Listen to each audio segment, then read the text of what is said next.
What's good people? Welcome to Hope Views. Thank you for clicking that thumbnail. My name is Corey, and today we're going to be talking about Avatar The Last Airbender, the Netflix adaptation. So I've never seen the Nickelodeon version of this. I've only ever seen the Netflix adaptation. And so I thought it was good on my scales.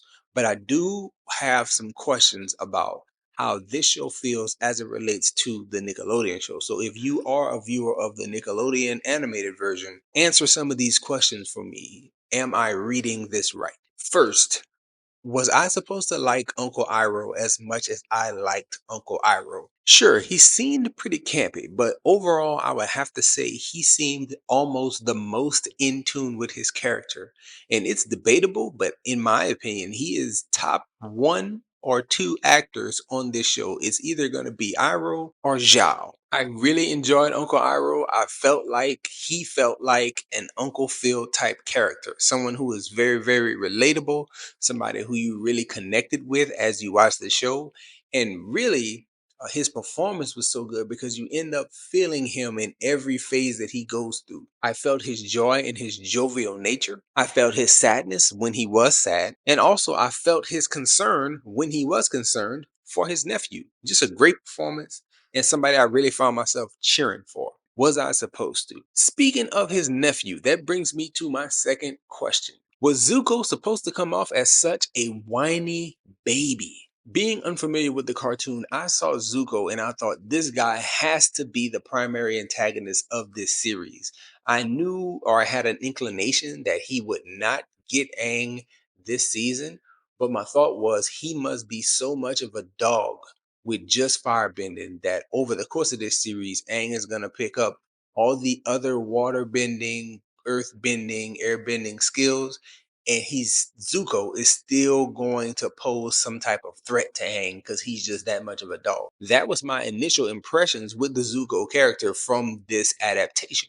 But boy, was I disappointed. This man whined and moaned through a whole lot of the season. And listen, I understand. He wants to please his father. He's angry about his exile. He wants to live up to expectations. And at the same time, the writers of the show and the creators of the show wanted to make a character that had heart. And that heart did shine through. But there were so many times in this show where his demeanor came across as a child who was pouting about not getting his way or about things not working out the way he wanted them to. And I'm being 100% honest when I say that his poutiness and his moaning actually ruined one of his biggest moments in the show for me. Spoilers right here, but Aang gets captured and Aang is in a prison, and Zuko secretly goes to break him out and recapture him so he can present him to the Fire Lord himself. And I just watched that scene because Zuko is wearing a mask. And the whole time I was thinking it was actually Suki. I thought Suki had figured out that Aang got captured, left her island, made her way into the base, and she was freeing Aang in that moment because I thought, yes, Zuko is capable, but I've never seen him fight without firebending. That's one. And two, I just didn't think that the character had that much skill because of the way he just always came across as such a little whiny baby. I thought, nah, there's no way that he has this much dog in him that he can handle himself physically without the bending skills. And so it was a cool reveal to me. I didn't know it was coming. I actually thought it was somebody else because I didn't think that he had enough skill to do what he was doing based on that little moaning attitude that he had throughout the show. But if you watch the animated show, was Zuko accurately portrayed here? I do get the anger about the issues that he had anger issues over, but the moaning and the whining, it took away, in my opinion. He seems too big to come across as so pouty. Question number three is about the world size. And so as I watch the show, I think that the world seems very small. And I'm wondering, for people who watch the animated show, did the world feel that small to y'all? Now, listen, before I go too deep into this particular topic, I do realize that the animated show had seasons of like 20 to 26 episodes.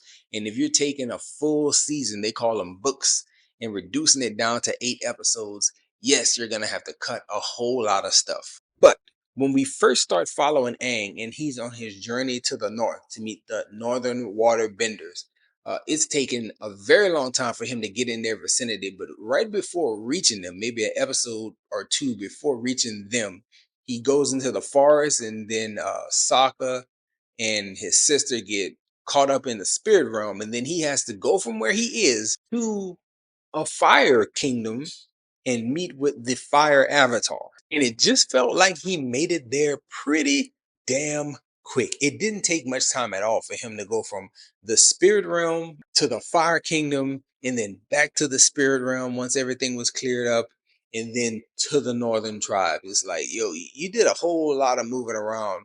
It took a long time at first, and then when you needed things to move, it really moved. So it made me question, how big is this world they're in? It's not just Aang from the spirit world to the fire kingdom, then back to the spirit world. There's also the issue of, if you watch the show and you tracking it, it feels as though Zuko is like one or two steps behind Aang and the crew for most of the series. And it feels as though Zhao and the fleet is like a day or two behind Zuko and Aang. But then when you get to the end, and Zhao has the whole fleet, and he has tons of ships, and they're approaching the Northern Water Tribe, and it's like, how did all those ships come from where they were and meet you and catch up, and y'all all clicked up ready to invade this Northern Water Tribe? Like, it just felt weird. Like, everybody all came together really, really quick, and all that ground that it took our main characters weeks to cover, or at least a few days to cover, they made up that time in no time. And it just didn't make sense to me. And I'm wondering, is that because they cut so much down from 20 episodes all the way down to 8 episodes? The world felt small to me. That's the overall thought. And I'm just wondering, does it feel small like that to people who watch the animated show? Or could people who watch the animated show really pick up on the fact that, hey, a lot of the side quests, a lot of the things that are going on in the world are just kind of cut and moved to the side for the sake of reducing this down to a digestible 8 episodes. And listen, overall, my thoughts are just that the show is good. On my scale, right there in the middle, good. It has some very bright moments where the action shined, the CGI shined, the writing shined. And then there were some other moments where everything kind of felt really, really average, like a little bit better than CW quality TV. But I do feel better about this property than I did the M. Night Shyamalan movie. Like, that was trash. And I also feel way more connected to this IP after watching this. And I'm definitely wanting to see the final 2 seasons that have already been announced that they're going to do. So I'm positive on it. I think it was good. I just have those questions. Let me know any kind of answers or feedback you can give me about those questions, because Uncle Iroh, he's with the bad guys. He's with the antagonists, but I love them. I really liked that character. I think about Zuko. I know the anger showed a bit, but was he supposed to be so whiny? Was he that whiny in the animated stuff? And the world, was the world the right size to y'all? It didn't feel like the right size at all to me. Is that something that y'all caught because it was cut down so much? Those are my questions, and I'd love to hear some responses in the comment sections if you choose to do so. And I would appreciate it. I thank you so much if you watched this far. And that's all we have for this one, y'all. Enjoy yourself, guard your heart, and go watch something good.